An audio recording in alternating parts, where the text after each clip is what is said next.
2 minute लगेगा Samajwadi party को line में लाने में। 2 मिनट में जाके पाकिस्तान को ठीक कर दो, 2 मिनट में जाके चाइना को ठीक कर दो, तब तो हम तुमको सेना माने। मुझे भी यही लगता है उन्हें माफ़ी नहीं मांगनी चाहिए।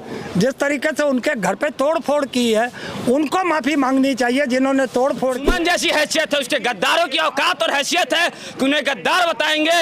और करनी सेना ने जो बिल्कुल गलत कह रहे हैं ये लोग कि करनी सेना ने तोड़ फोड़ किया। करनी सेना ने उससे पहले उनको चेतावनी नहीं दी कि तुम माफी मांग सकता। करनी सेना कह रही नहीं घुसने देंगे। ये कौन सेना है?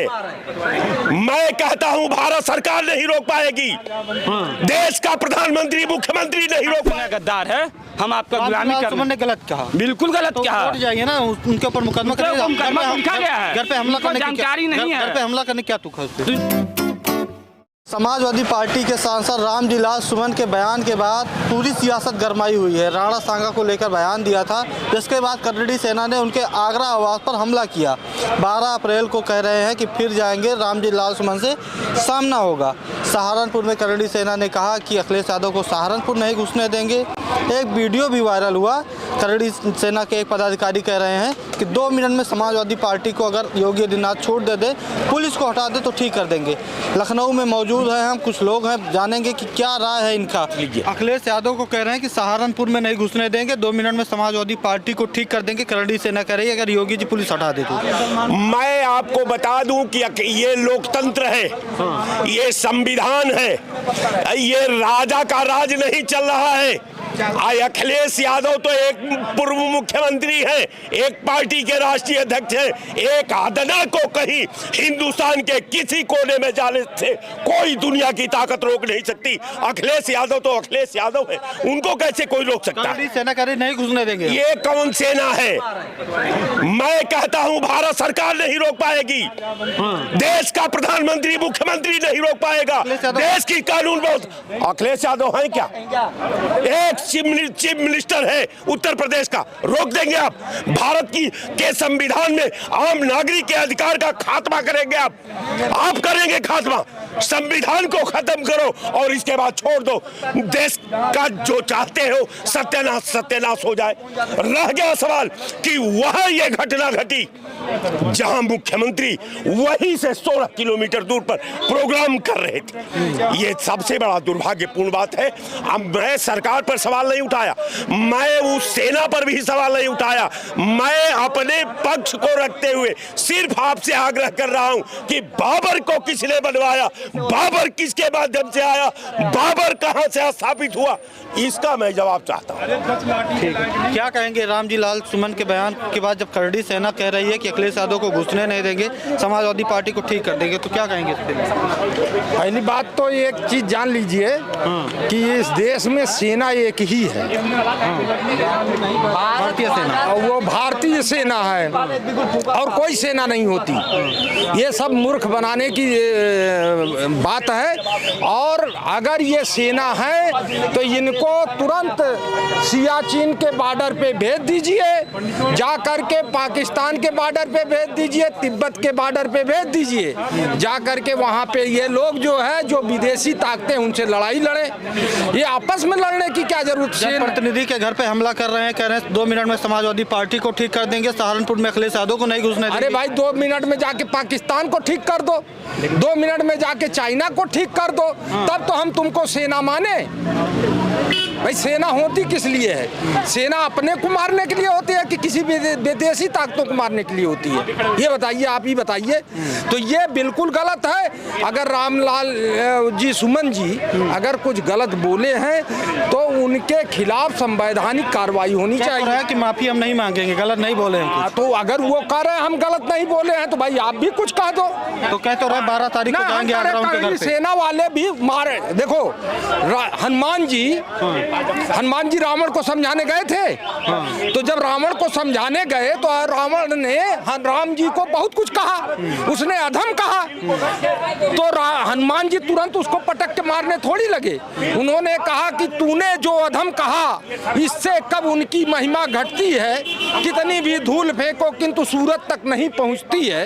तो मेरे कहने का मतलब अगर राणा सांगा वीर थे, योद्धा हैं, तो रामलाल जी सुमन के कहने से वो वो हो जाएंगे, माने दगाबाज हो जाएंगे।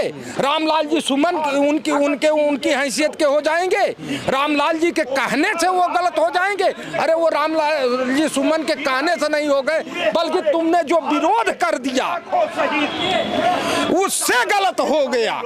तुम उस पर ध्यान ही नहीं देते तो शायद इतना बड़ा ये बात ही नहीं उठती। राणा सांगा जहाँ थे उनके इतिहास को तो रामलाल जी सुमन क्या जाने और करणी सेना क्या जाने।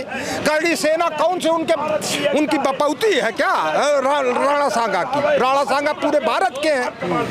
राणा सांगा क्या रामलाल जी सुमन के नहीं है? सारे लोगों के हैं। लेकिन ये है कि भारत की राजनीति बहुत ओछी राजनीति हो गई है। भारतीय राजनीति में जब गड़े मुर्दे उखाड़े जा रहे हैं और केवल इस पे राजनीति की जा रही है और बाकी चीजों को और बाकी मुद्दों को दूर कर दिया जा रहा है, ये है। और रही बात कि कोई किसी को कहाँ नहीं घुसने देगा, ये कभी कोई रोक नहीं पाया है ये और न रोक सकता है। जिस दिन सरकार के डंडे चलने लगे ये सब समाप्त हो जाएंगे। धन्यवाद। क्या नाम होगा आपका?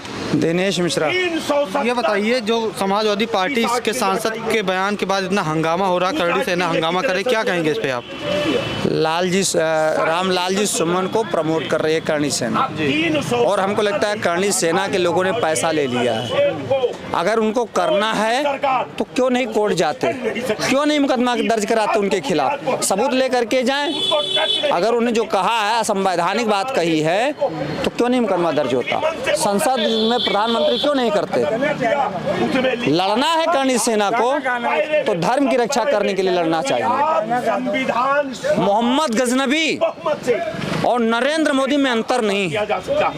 मोहम्मद गजनबी आया और सोमनाथ का एक मंदिर लूट करके ले गया, लेकिन नरेंद्र मोदी बनारस के लोग उन्हें प्रधानमंत्री के दावेदार बनाते हैं, उन्हें सांसद बनाते हैं, और बाबा विश्वनाथ के आसपास कॉरिडोर बनाने के नाम पर 200 से अधिक मंदिरों को तोड़ करके लूट करके ले जाते हैं प्रधानमंत्री नरेंद्र मोदी जी। तो मोहम्मद गजनबी से इनकी तुलना की जानी चाहिए। मोहम्मद गजनबी तब भी ठीक होता, उसने एक मंदिर तोड़ा, आपने 200 मंदिर तोड़े। क्या कहेंगे, पूरा जो बयान चल रहा है, विवाद चल रहा है, इसके बारे में क्या कहेंगे? देखिए, जो पूरा विवाद चल रहा है कि राणा सांगा जी को गद्दार बताया गया है।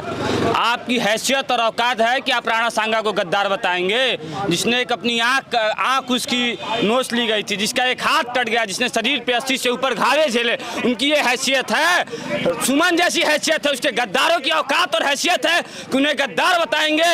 और करणी सेना ने जो बिल्कुल गलत कह रहे हैं ये लोग कि करणी सेना ने तोड़ फोड़ किया। करणी सेना ने उससे पहले उनको चेतावनी नहीं दी कि तुम माफी मांगो। सुमन की यहाँ पे जो भी सुमन के साथ जो किया गया बिल्कुल सही किया गया। और करणी सेना द्वारा जो अल्टीमेटम दिया गया है कि 12 अप्रैल से पहले अगर माफी नहीं मांगोगे तो ये जो संविधान की आप बात कर रहे हैं, संविधान हम भी पढ़े हैं, हम राजनीति शास्त्र से PhD कर रहे हैं। संविधान हमें ये भी कहता है कि आप हमें महापुरुषों का मर्यादित भाषा इस्तेमाल नहीं कर सकते हैं। अगर आप हमारे महापुरुषों के बारे में बोलेंगे तो हम जिस तरीके से लड़ाई लड़ने के लिए कहेंगे उस तरह से लड़ाई लड़ेंगे।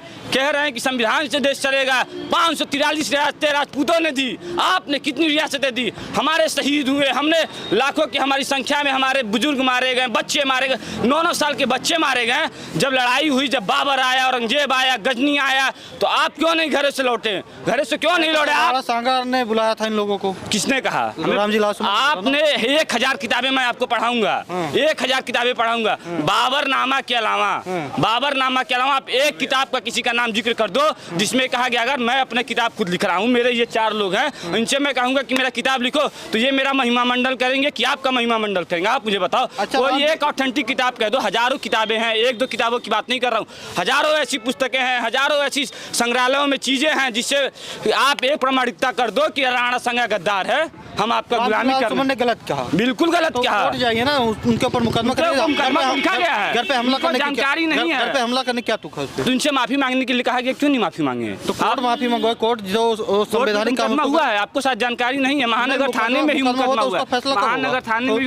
राजस्थान में 17 जगह मुकदमे लिखे गए हैं, राजस्थान में 1-2 जगह नहीं 17 मुकदमे लिखे गए हैं। अभी आप लखनऊ की बात कर रहे हैं, महानगर थाने में ही 3 दिन पहले मुकदमा लिखा गया है। न्यायालय के फैसले का इंतजार इंतजार नहीं करेगी? न्यायालय के फैसले का इंतजार करेंगे, न्यायालय का फैसले का इंतजार करेंगे। लेकिन जब आप कहते हैं कि हम आपको अगर बाप को गाली देंगे, आपकी फ्रीडम, आपकी स्पीच वहीं खत्म हो जाती है जहां से हमारी नाक शुरू होती है। अगर आप हमारे नाक पे वार करेंगे तो हम बचाव के लिए कुछ भी करने के लिए जायज, हम कोई गलत नहीं काम किया करनी सेना ने। क्या कहेंगे पूरे बयान पे?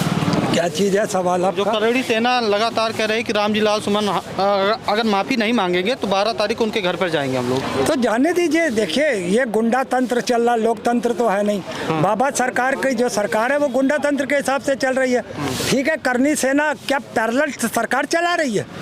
भाई आप पुलिस जाए वहाँ पे कुछ करने या कुछ उसको अरेस्ट करे, जो भी सांसद है समाजवादी पार्टी के, और समाजवादी पार्टी के अकेले जो सांसद ने कहा है वो उन्होंने किताबों के आधार पर कहा, जो पुस्तकों में लिखा हुआ।